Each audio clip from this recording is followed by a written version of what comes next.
आज আমি বানাবো একদম পারফেক্ট দানাদার মিল্ক কেক। চলুন বানাই। টুসিস লাইফস্টাইলে আমার প্রিয় দর্শকদের অনেক অনেক স্বাগত। আজ আমি বানাবো মিল্ক কেক। রক্ষাবন্ধন উপলক্ষে আমি আজকে মিল্ক কেক বানিয়ে আপনাদের দেখাবো। এখানে আমি 1 লিটার মতো দুধ, ফুল ক্রিম দুধ নিয়ে নিয়েছি। এবার এটাকে আমি গরম করতে দিয়েছি। এটাকে এইভাবে একটু নাড়িয়ে নেব যতক্ষণ না দুধের মধ্যে হালকা হালকা ফুট আসে। এবার বেশ কিছুক্ষণ এইভাবে নাড়ার পর দেখুন দুধের মধ্যে ফুট চলে এসছে।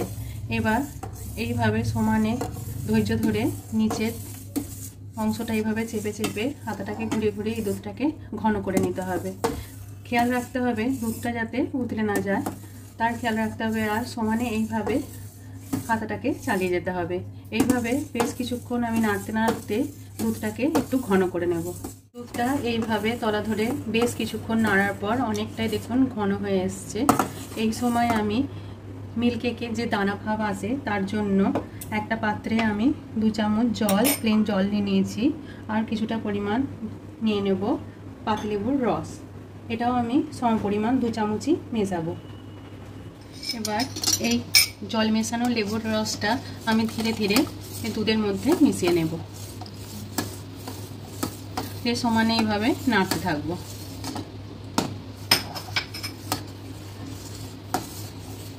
দিয়ে হালকা একটু দানা দানা ভাব হওয়ার জন্য অপেক্ষা করব। লেবুর রসটা দেওয়ার পর দেখুন একটু দানা দানা ভাব চলে এসছে। মিল্ক কেকে যে দানা দানা ভাব থাকে সেটা এই প্রসেসে করে নিতে হবে। দিয়ে ভালোভাবে তলা চেপে চেপে ফুটিয়ে নেব। আর সাবধানে ফোটাতে হবে, এই সময় দুধটা ছিটকাতে পারে। তাই জন্য এইভাবে সমানে নাড়তে নাড়তে আমি এটাকে আরও ঘন করে নেব। এবার এইভাবে নাড়তে নাড়তে যখন দুধটা এইভাবে মরে আসবে, অনেকটাই ঘন হয়ে গেছে, এই সময় ধীরে ধীরে আমি কিছুটা চিনি অ্যাড করব আন্দাজ মতো। দিয়ে এইভাবে মিশিয়ে নেব। দিয়ে আবারও ভালোভাবে নাড়তে নাড়তে এটাকে ঘন করে নেব। এবার দেখুন এই মিশ্রণটাকে এইভাবে নাড়তে নাড়তে আমি এতটা ঘন করে নিয়েছি। এবার কড়া থেকে প্রায় ছেড়ে ছেড়ে আসছে। এই সময় আমি ছোট এলাইচি আমি কুটে রেখেছি, সেটা আমি এর ওপর ছড়িয়ে দেব। ছোট এলাইচি পেস্ট দিয়ে দিলাম। দিয়ে ভালোভাবে এর সাথে মিশিয়ে নেব। তাতে একটা ভালো সুন্দর গন্ধ ছাড়বে। এইভাবে একটা পাক তৈরি করে নেব।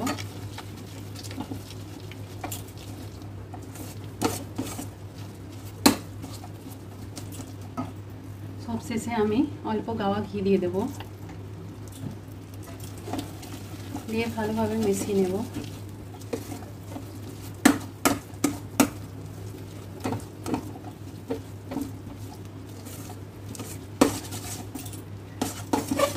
এইভাবে নাড়তে নাড়তে যখন কড়া ছেড়ে উঠে আসবে সেই সময় আমি গ্যাসের ফ্লেমটা বন্ধ করে দেব। মিশ্রণটা দেখুন কড়া ছেড়ে উঠে আসছে, তার মানে পাকটা আমার একদম রেডি হয়ে গেছে মিল্ক কেকের জন্য। এবার গ্যাসটাকে আমি বন্ধ করে দেব। এদিকে আমি একটা বাটিতে ঘি ভালোভাবে ব্রাশ করে নিয়েছি। এবার এই মিশ্রণটা আমি এই বাটির মধ্যে রেখে দেব। এবার বাটির মধ্যে ভালোভাবে আমি মিশ্রণটাকে নিয়ে নিয়েছি। এবার এইভাবে একটু ট্যাপ করে নেব। এবার এটাকে আমি 24 ঘন্টা এইভাবে রেখে দেব ভালোভাবে জমে যাওয়ার জন্য। তারপরেই আমার মিল্ক কেক তৈরি হয়ে যাবে। দেখা হচ্ছে 24 ঘন্টা পর। 24 ঘন্টা পর একদম জমে গেছে মিল্ক কেকটা। এবার এই ছুরি দিয়ে বাটির চারধারটা আমি এইভাবে একটু নরম করে নেব, লুজ করে নেব।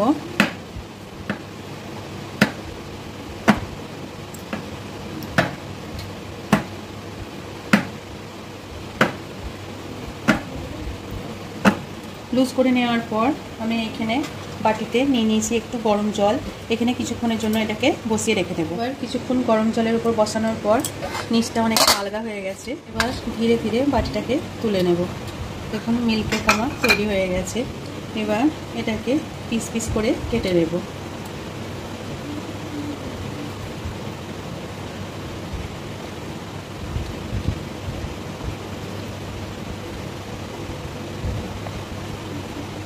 দেখুন কতটা সুন্দর হয়েছে।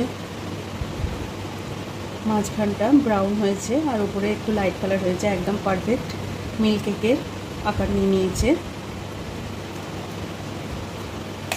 এইভাবে একটু মোটা মোটা আকারে আমি মিল্ক কেকগুলো কেটে নেব। মিল্ক কেকের সমস্ত পিসগুলো আমি ভালোভাবে কাট করে নিয়েছি। দেখুন দেখতে কতটা সুন্দর হয়েছে, যেমন মিল্ক কেকের মাঝখানে একটু ব্রাউন আর উপরে একটু লাইট শেড থাকে সেই রকমই হয়েছে। একদম পারফেক্ট মিল্ক কেক তৈরি হয়ে গেছে। এগুলো খেতে খুবই সুস্বাদু হয়। এই রকম রেসিপি যদি আপনাদের ভালো লেগে থাকে আমার চ্যানেলটিকে সাবস্ক্রাইব করবেন আর আমার ভিডিওগুলো শেয়ার করবেন। ধন্যবাদ।